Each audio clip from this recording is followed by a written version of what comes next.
How's it going, guys? Xaikoo here. So basically this video right here is gonna be a bit different than my usual videos because I have been seeing a pattern lately in my subscribers and my viewers for the channel, whatever small amount there is. Most of the people who come here are either students pursuing computer science or is aspiring to learn about programming to get a job where programming is a big factor and something like that. So I wanted to create a video dedicated specifically for that audience. And I want to go over my experience in the university and how I ended up getting my degree as a computer science student. So what I'm going to do in this video is break down my semesters and what I was expecting versus what I got, and how hard or easy it was for me to get a degree in computer science. Now, full disclaimer over there, I was not the best of the best in getting my degree. My overall GPA was 3.8 at the end of the semester, and why that was, you guys will probably find out in this video.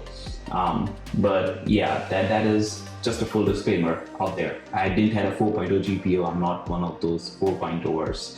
So here are the 4 phases which I would call in my degree achievement process.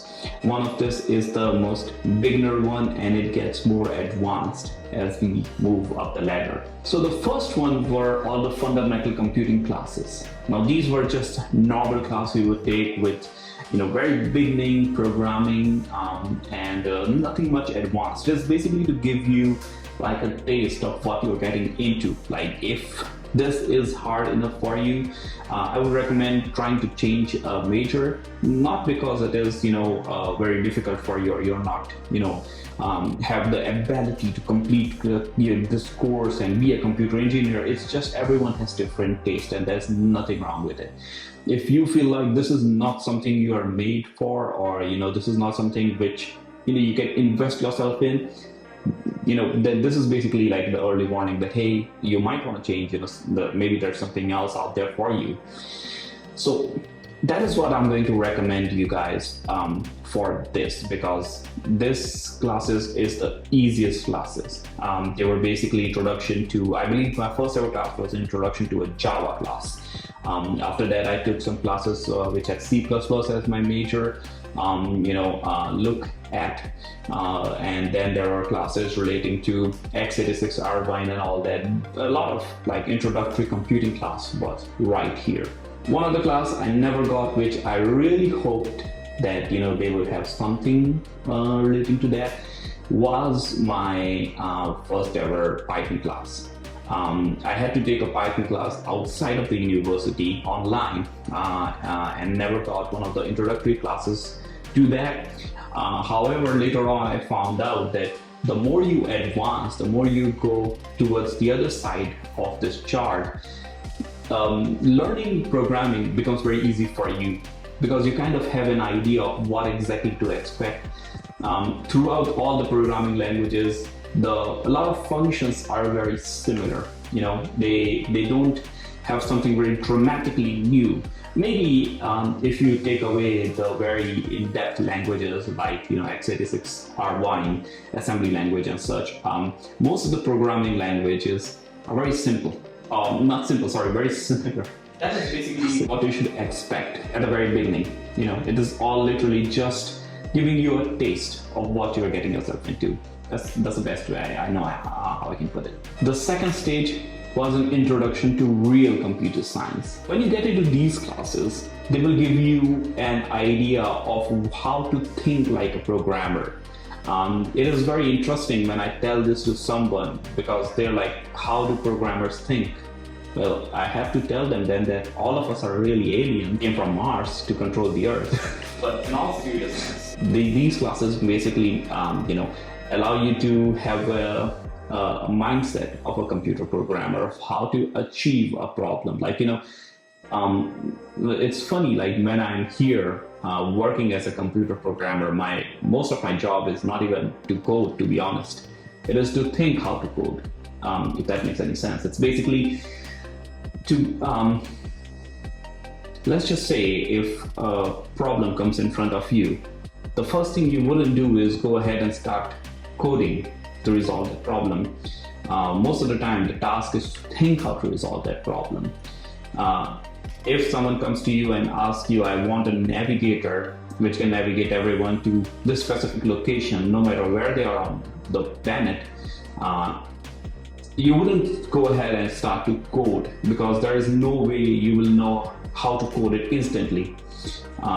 It might just take a microsecond for you, but you first have to think what you're going to code. And that is usually the big part of a computer programmer. No matter what language it is, no matter how expensive or cheap the whole app is, the first ever aspect is to think how it is even possible to achieve that request by a customer or by anyone. So that is definitely the A goal right there, thinking how to achieve that specific requirement. And these classes basically give you an idea, or rather the tools you would use to achieve that specific target. Now in this chart right here, there was a specific column which I would leave aside, which were not to do with anything relating to programming as such, but it had more to do with the behavior of a programmer, the ethics you need to have, the boundaries that need not be crossed as a programmer. Because when you are learning programming, you are being given a privilege to basically understand something which everyone uses, but not a lot of people understand how it functions. You become the specification the second you know how it functions. You can do things which other people might not know how exactly it needs to be done. And a lot of time it had consequences. It's kind of like giving you a special power. It's like a police. You're out there. Sometimes you need to look at what's going wrong and just use your powers to correct that wrong thing which is happening, but you can misuse it as well. So that's why some of these classes right here, like computer ethics, I took, which is very important, and I believe it's one of the most important classes I have taken as a computer science, and it had literally nothing to do with programming. It was 100% the ethics you need to have as a programmer. And to be very honest, I think this was one of the most interesting and enlightening classes I took. Because when you start to experiment new things as a programmer, you have to sometimes set certain boundaries for yourself, and that class right there was the boundary for me, or to give me a taste of what exactly not to do as a programmer. So that there were a few classes I took which were specifically for that. Sometimes it's an elective, at least here in the US, that you have to take those classes. But I believe that most of the time you will have to take a few classes which had nothing to do with programming. Sometimes they are good, and sometimes they're like just getting the work done, I guess. So that is something I'm gonna leave aside for now. Let's come to the third phase of the computer science, studies. This is the phase where most of my colleagues, most of my classmates and friends who were pursuing the same major decided to change their major.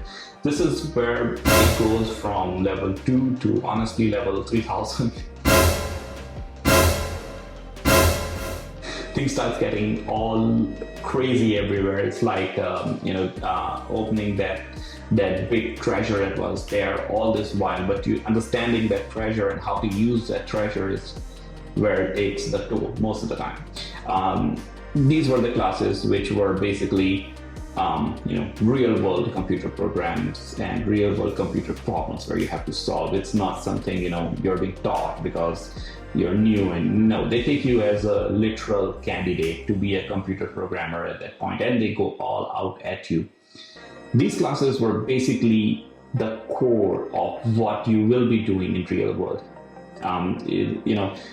If for whatever reason you feel like these classes are a bit too much for you, but you have come all this way, I would recommend just go back, revise everything you have learned till now, maybe take a semester off or something like that, and give that the semester dedication to yourself to, get your roots back together strong enough and come back again, to, give this one another try, because this phase right here is going to be a bit challenging, a bit difficult. At least it was for me.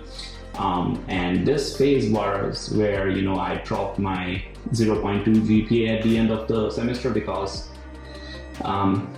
there were a few classes here, especially discrete structures and senior design project classes, which was a bit challenging for me, where I faced the most challenge.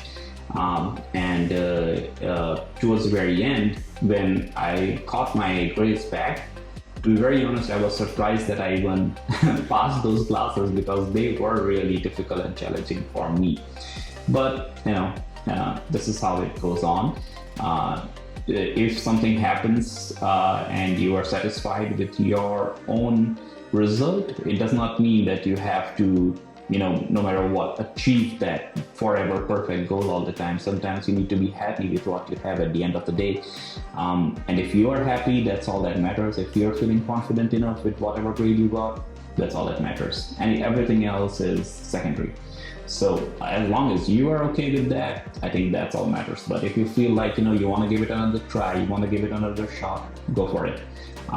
Because trust me, when you come into the real life of programming as a programmer, nothing really matters besides your own confidence. How confident are you at being able to do that thing?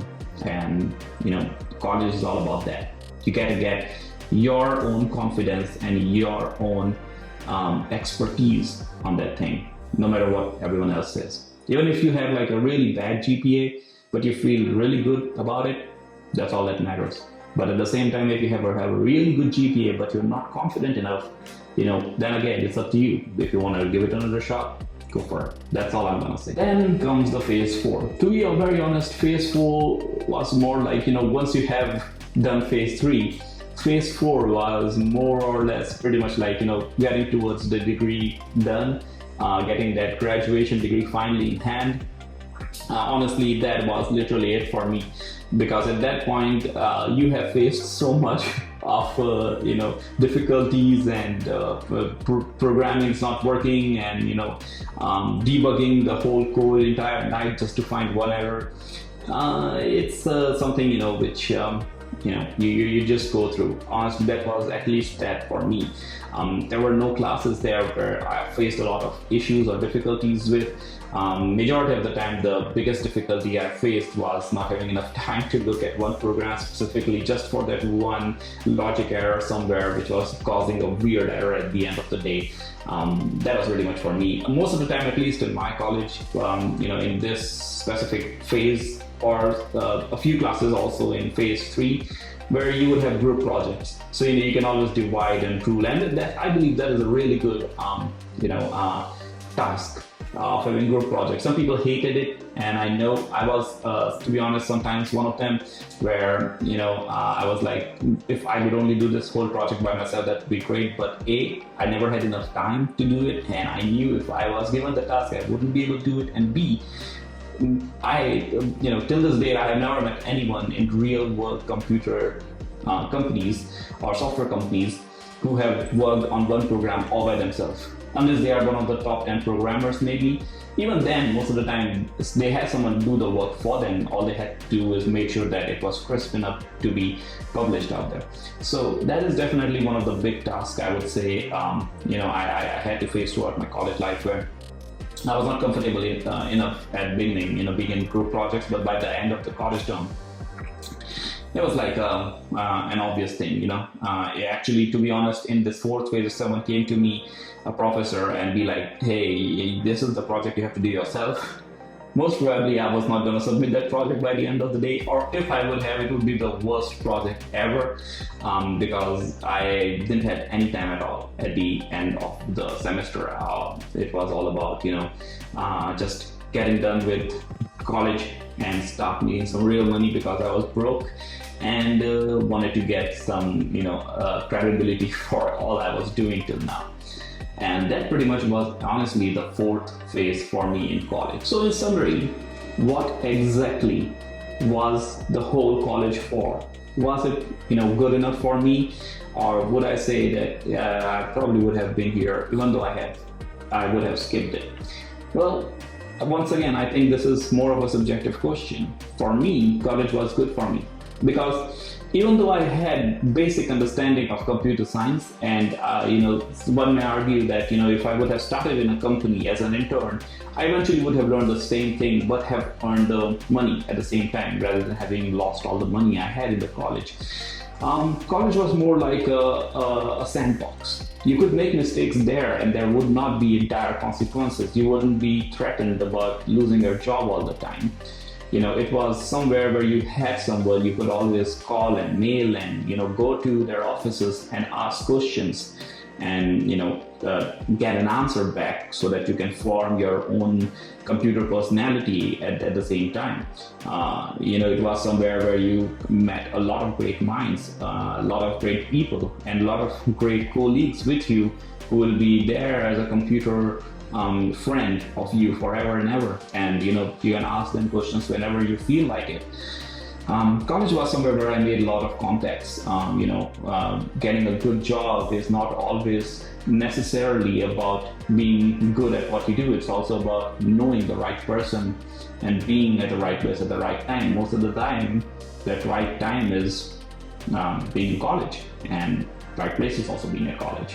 So all in all, it is a very subjective question, but definitely it really did help me a lot. All these 4 phases that I did as a computer science student kind of built my personality of whatever I am here today. Whenever I'm working as a computer science programmer, these things, they matter a lot for me.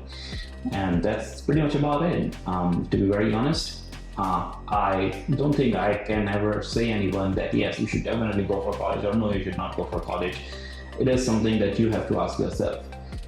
College is expensive, it's not cheap. When you're there, every time either you or someone for you is paying for all that. So it is definitely something which is going to take a toll on someone you love money. But at the same time, if you think it is worthy enough for you, you should go for it. But if you feel like I might have another alternative, then that's good as well. But that's all I have for this video, guys. Let me know what you guys think about this video. If you guys want to have more videos like this coming up front, I will be more than happy to give you a more closer up look to maybe each phases that I did, and what exactly to expect from most of the classes. I didn't really want to go into all the classes I took in depth because curriculum everywhere is different. This is specifically for my university. If you guys did something which is very specific to completely different curriculum than mine, then that will be a contradictory right there. But I believe that the main core classes and the concept classes are probably going to be similar, if not the same. But yeah, I can definitely make a video where I explain all the phases specifically. If you guys want a video like that, let me know, write it on the comment below. Now, I know recently I have not been uploading a whole lot of videos. Once again, I'm working. Now I was a student back then when I was making regular videos, so that takes a while. I barely get any time to sleep as well sometimes, and yeah, it's very busy schedule. It is supposed to get better soon, but right now that's the case. So I will give you guys a notification whenever I'm getting free. You guys will see more videos popping up, but till then, that's pretty much it, guys. And I hope you guys have a next rest of the week ahead. Take care. I'll see you next time.